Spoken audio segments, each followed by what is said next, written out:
Hi guys, it's Kirsty. In today's video, I'm going to discuss false memory OCD and real event OCD and how unconditional self-acceptance can help to get under those particular OCD themes.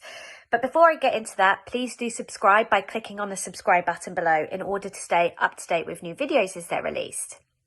So in terms of how I want to break down this video, so firstly I'd like to begin by just giving a bit of information about false event OCD and what can fuel it and how some of the compulsions may present themselves. I'll then do the same with real event OCD. I'd like to kind of draw some links between the two, how they can kind of merge a little bit.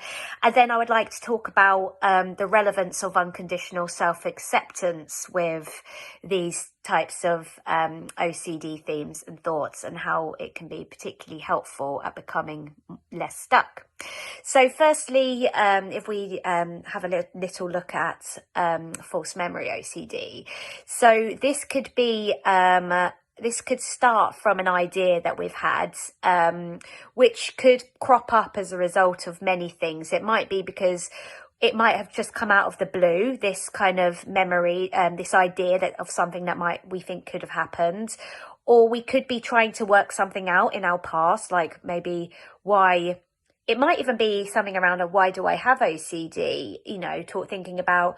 I know I had a very brief kind of period where I had a thought sort of kind of false memory when a therapist mentioned to me that she said, "Oh, you really don't trust yourself, do you?" Because she obviously could see how much I was doubting, as she hadn't picked up on the fact that I have OCD at that point. But she said, "Really don't trust yourself. That can be a hallmark of somebody who suffered abuse as a child, sexual abuse." And I was like, I'm pretty sure I haven't. And then I started digging, you know, trying to remember, think when could that have been the case? And then I came up with an idea and then I was just trying to work out. So that triggered me to then start digging into the memory bank just in case. So you might find that a false memory could crop up because you're looking for a memory that you might have missed. You know, maybe you feel a sense of deja vu, for example. We all get that from time to time. It's weird. And I feel like, you know, that's something that OCD could potentially latch onto. But then you might sort of start scrambling around in your mind. Why do I remember that? And then you might come up with something. So that's how it could, a couple of examples of ways that it can originate. But then you want to work out if it's true. Then you start trying to think about it more and trying to run over it in your mind. And of course, the more you do this, you're giving that idea or that kind of false memory that you may have come up with or idea, you're giving it more attention and you're giving it more life and you're analysing it and you're kind of going into it more.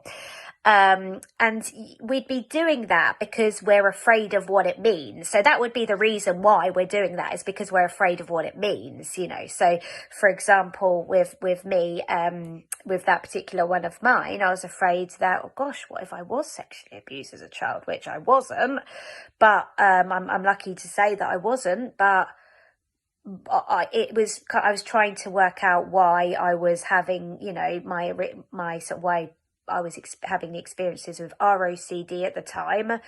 And I ended up with a therapist that did psychoanalysis, and the analysing was making me go further down wormholes, and that was a wormhole that I went down, which was completely irrelevant in my particular case, but I came up with that.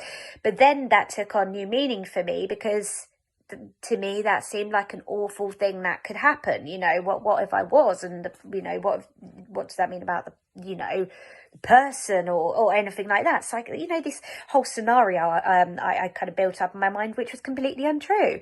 But it's what it means to you that's relevant here, why you fear it, why you think it's so awful, and you know, whether it's something that happened, that a false memory about something that might have happened to you or something that you might have done.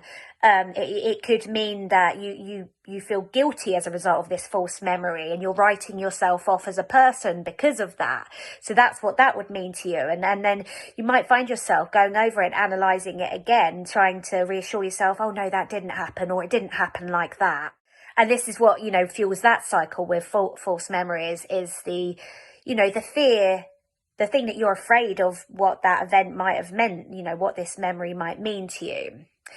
So the same applies for real events as well.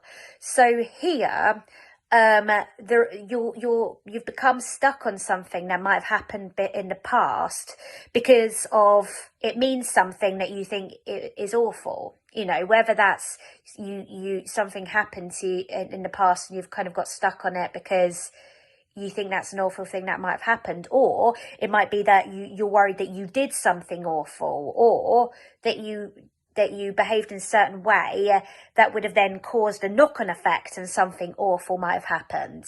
So you're finding it hard maybe to accept yourself based on this event.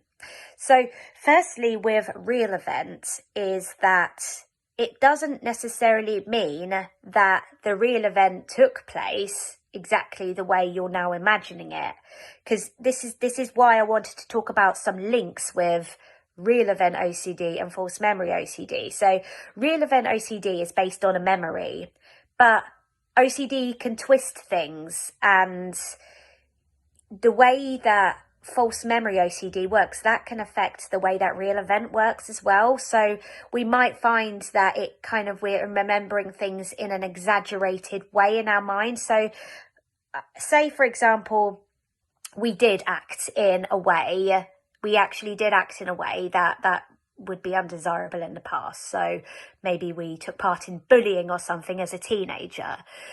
So that might have happened, we might have called somebody names, and then we might find ourselves ruminating over that, then feeling kind of dreadful and thinking what an awful person I am. But then this kind of real event might then take on a whole new meaning in our mind, like, what if I caused that person to commit suicide? So then we can't stop thinking about how the way, that real event, the bullying that took place, maybe we caused that person to commit suicide as they got depressed because of the bullying, and they felt there was no way out, and their self-esteem was so incredibly low they took their own lives.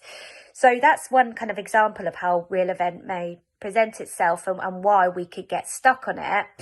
Another way could be that we might have a memory of maybe what say if we were a teenager, and say if you were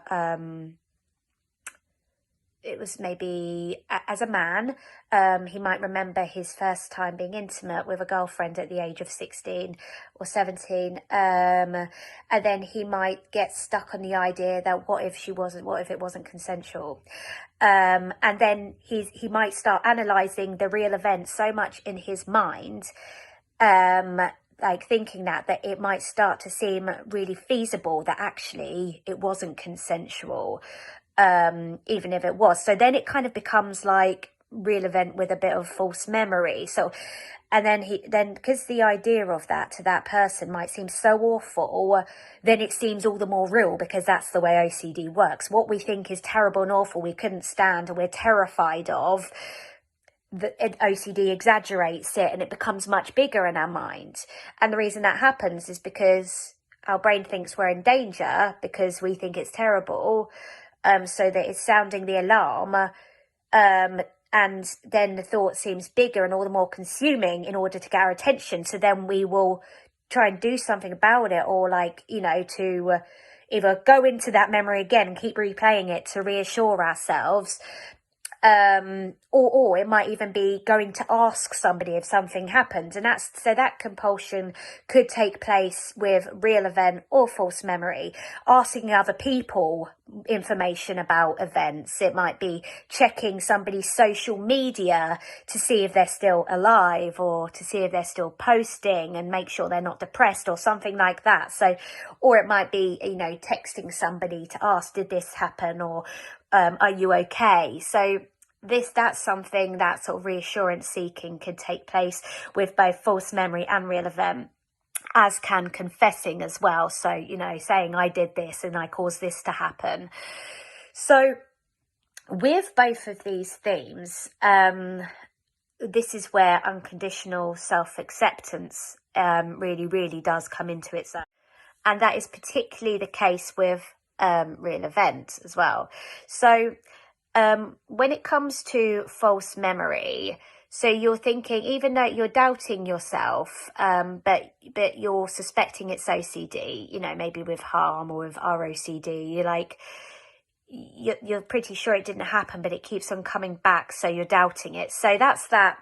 So obviously unconditional self-acceptance comes into play here, because with this false memory, you can start to work on approaching it with uncertainty, and stop testing yourself, trying to replay it, digging into your memory bank to try and work it out, and stop asking for reassurance, confessing and accepting that uncertainty, because you might have started working on the idea that even if that false memory was to be true, I can cope with it because of various reasons. So you'd be disputing the fact that this false memory may be, like, even if this thing did happen to you, it's not as awful as you think. Or even if you did this thing in the false memory, maybe you can accept yourself as a human being, that because you're a fallible human being. So this goes along with, this ties into the books by Albert Ellis that are on the reading list. How to